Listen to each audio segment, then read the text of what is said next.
Woo, that's how you make a dirty martini, guys. Reporting live, the MMA fortune teller.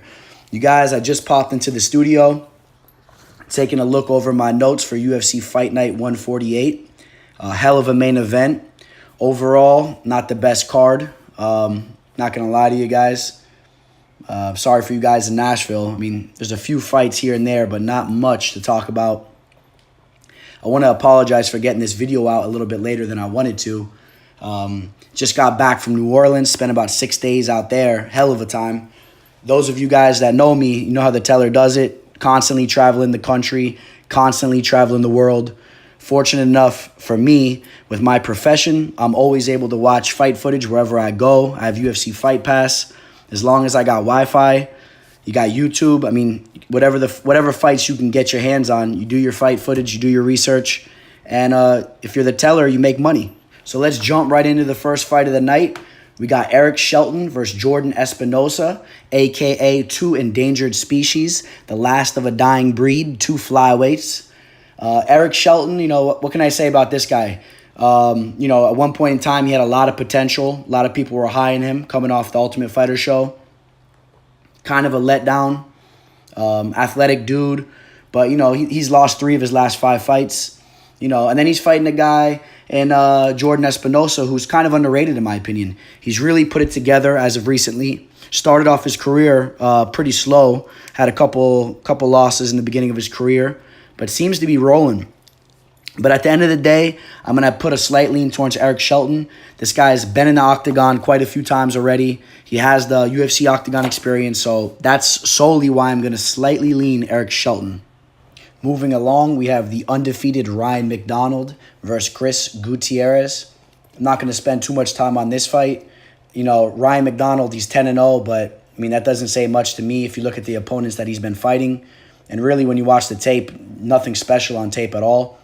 Chris Gutierrez, 12-4, coming off a rear naked choke loss to Raoni Barcelos, who is, in my opinion, a very good fighter. I'm gonna give Chris the lean. He's already fought in the UFC, very athletic dude, but solely really just off watching the fight footage on Ryan McDonald, nothing stands out to me. That 10-0 record is padded. A lot of comeback wins, and I'm gonna lean Chris Gutierrez. Taking a look at the next fight, Angela Hill versus Randa Marcos. An extremely close fight, in my opinion. I went back and forth throughout the week as I watched footage on both these girls. Randa Marcos, extremely tough. She puts her nose down and she'll shove her forehead right in your chest, pin you against the cage, get takedowns. She's been working on her Muay Thai. But she's fighting a girl in Angela Hill that's a very good point fighter type of girl. She moves around, great footwork. And, if Randa can get this fight down to the mat and hold her down, I see her winning the fight.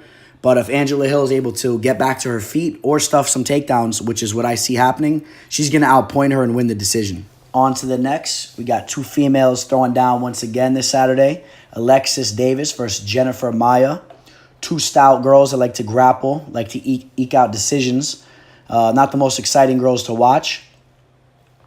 I believe Alexis Davis is going to win this fight. I think she's been locked in that cage with better fighters in the past. And I think all those women that she's fought throughout her career, they put up more of a chink in her armor. They've made her a tougher fighter.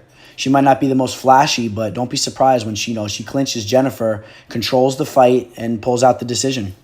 Keeping it rolling, we got Marlon Chito Vera versus Frankie Saenz, a.k.a. the young buck versus the old fart. I got Marlon in this fight all day. This is a guy, in my opinion, that's underrated. Some people say this guy's overrated. I completely disagree. This is a guy that you're going to see get better every time you see him go into the cage. He's only 26 years old. This guy got into the sport just being a skillful dude. He didn't have a lot of experience, a lot of top-notch training, but this guy has skill, man. You could see it when he fights. His head kick knockouts. His head kick knockout over Brad Pickett was disgusting. But, this guy, he can get the finish at any time, and you're going to see him get better, as I said, each time he fights. Versus a guy that's creeping up on 40, strong dude, strong wrestler type of guy. But don't be surprised when Frankie goes to sleep tomorrow. Taking a look at the next, got Bobby Moffitt versus the young fucking buck, Bryce Mitchell. Bryce Mitchell, man, this is a guy that you guys all seen on the Ultimate Fighter show. Cool as shit. Redneck type of dude, man. Tough as fucking shit. Type of dude you picture like dirt under his toenails, just scrapping in the backwoods in Arkansas. This is another guy that you're going to see him get better each time he comes into the cage. 24 years old. So that being said, I do choose Bobby Moffitt to win the fight just based off his experience and his toughness. But don't be surprised if Bryce pushes the pace and pulls the decision out. All right, boys, on to the main card. Taking a look at Macy Barber versus JJ Aldrich. JJ, she's a tough girl moving up in weight as well as Macy. And, I think this is going to be a hell of a fight. Macy Barber, man, she's something to watch. Forget about the fact that she's sexy, cute little bitch. Forget about that. This girl is tough as fucking nails. When she comes in to fight, she looks to finish the fight. She throws fucking elbows. She'll split your head open. She does all types of shit. And she's super confident. Super fucking confident. She's fighting a girl, JJ Aldrich, that in my opinion is very underrated. Great cardio, great hands. But if she can't stuff the takedown, she's probably going to get mauled. I mean, that's what Macy's been doing to all the bitches that she gets in the octagon with. She might just maul this bitch. So the pick is definitely Macy Barber. Oh, what do we have here? One of the Teller's #1 haters on planet Earth, Luis Pena, fighting Steven the Punching Bag Peterson. This fight, I think the line's off. I think Pena shouldn't be as much as a favorite as he is. That being said, I think he does pull off the victory. And but don't be surprised if Steven eats a bunch of shots and starts to break Luis. Because if you watch Luis's last fight, man, this guy, I don't know, man. He might be missing a little something in the old skull because he seems like he gets rattled very easily. And if things aren't going his way, he doesn't like how the shit's going, man. He starts to give up. So Steven Peterson, he's built from a whole different cloth, tough as fucking nails. But I think the height and the skills might be a little bit too much for Steven. So that being said, my pick is Luis Pena. Now here's a fight that's worth putting a little bit more effort into talking about. We got Jussier Formiga versus Davison Figueroa. Figueroa is, man, this guy, 15-0, hell of a fighter. He brings it, man. He has coming off 2 knockout victories. He did have a close fight against Jared Brooks, man. Shout out to the Monkey God because, I think that actually Jared won that fight. And I think Jared needs to get back in the octagon, man. I don't know. I don't care how small he is, man. That guy is tough as nails, and I want to see him back in the octagon. Shout out to him.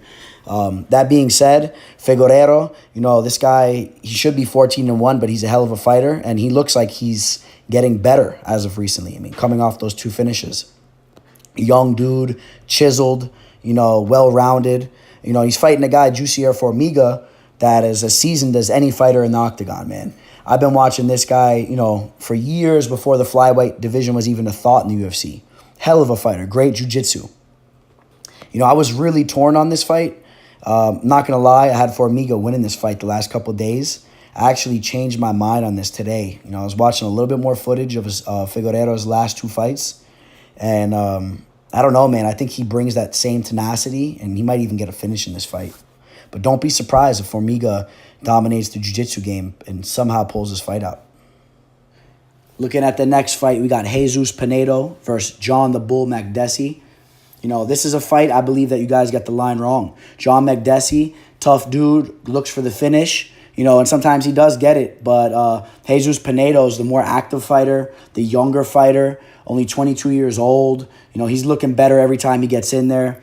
I feel like the line's off. At most, maybe this fight could be a pick'em, but, at that, Makdessi, I've never been a fan of this fighter, and I don't see him getting the win. I mean, possibly, but we'll see. On to the co-main event of the evening. We got Curtis Razor Blades versus Justin Big Fat Boy Willis. This is a fight. Curtis, he definitely, in my opinion, should have the wrestling advantage. If he gets this fight to the ground, I think it's his all day. We haven't seen Justin's get-up game yet, and I have a feeling it's not the greatest if you get him down. I could be wrong. He trains at AKA with some of the best wrestlers out. which is why, I think his takedown defense is underrated too. I mean, this guy, he keeps the fight standing. And his stand-up is not that bad, actually. 31 years old. He only had 9 fights. Not too much damage taken. So this guy, he's starting to put it together. But at the same time, Curtis Razor Blades, he has the better wrestling. And I think that he will get this fight to the ground at one point in time. And when he does, don't be surprised if he drops some lethal elbows like he did to Alistair Overeem. This guy, he's a big dude, man. And if he connects, it's going to get nasty in there. So, the pick is Curtis Razor Blades. Not a super confident pick. As you notice, there's yellow around all my fight picks, so nothing super confident. The line may even be a little off, but I still see Curtis getting the victory. Here we go, guys. We had to get through all that shit to get to this, man. The fucking fight of the night. The main event. Stephen Wonderboy Thompson versus Anthony Showtime Pettis. I'm a big fan of both of these guys, man. 2 excellent strikers, 2 guys with finishing capabilities. Maybe not so much as of recently, but don't get it twisted. If one of these guys crack you in the head with their leg, crack you in the head like it's a baseball bat, you're going to sleep. So none of you guys, do not be surprised if one of these guys connects and knocks the other out. That being said, I do believe the line is off. I think Stephen Thompson's going to get the win, but, I don't see him being as much of a favorite as he is. Anthony Pettis, man, if you take a look at all his recent losses, they're all against top guys. Top guys, man. And he had his moments in those fights. I mean, it did look like he quit in some of them, but he had his moments. And I just don't see Stephen Thompson the type of guy that's going to break Anthony Pettis. And that's what's been happening to him as of recently. He's been getting broke. I don't see Stephen doing that. If Stephen wins this fight, he's either going to outpoint him, use his size, or, he might get a knockout himself. But, don't be surprised, as I said, if either guy gets the KO. But look for Stephen Thompson, the Wonder Boy. Look for him to win a decision. I think he'll keep him, stay on the outside, use his reach and his length, and I think he will win the decision. There you guys go. That's my UFC Fight Night 148 full card picks. Shout out to everybody that DM'd me last week, capitalized on my 2 plays. Dominic Reyes, Nathaniel Wood parlay. Going straight to the bank once again. Fat wad of cash right in my hand. You guys can say whatever you want to say about Dominic Reyes not winning that fight. He won that fight all day. Backpedaling, crisp counter-striking. Yeah, it was close. It was very close. And Volkan, I was very impressed with Volkan. I mean, he brought the fight. But you know what? Rewatch the fight. Yes, it was very close. It could have gone either way. But it was a lot closer than all you guys are making it seem that it was. Side note, something you guys have to take into effect. When the teller makes a play, it is just most likely going to cash, period, point blank. And, when the teller bets on Reyes, if you don't think those judges are paying attention to what the teller's posting, and if you don't think those judges, they're messaging me, hey, what's the play? You guys don't know what's going on over here. I'm telling you. So, peep game, understand what's going on. The teller's pulling strings. He's, forget about a whale or, a shark or a whale. I'm a whole nother breed, man. I'm a T-Rex, man, a fucking Tyrannosaurus Rex. And I'm taking this whole game over. All these other guys up here on YouTube posting their picks. You guys got nothing on me. I might be new to posting videos on YouTube, but I'm going to take this entire game over. Everyone that's listening, keep tuning in. Keep checking for my videos. I'm going to keep making all you guys money. And I'm not going to give you these lame videos like these other guys, talking like little nerds and with their little jokes and this and that, I'm going to give you the real stuff, and I'm going to give you the real eye, the real eye for the footage, the eye that brings you cash, because as nice as it is that you get it real when I deliver you these videos, it's more than just that. You're getting the #1 MMA capper in the game. And it's not a bunch of hot air. It's called facts. Facts that can be proven.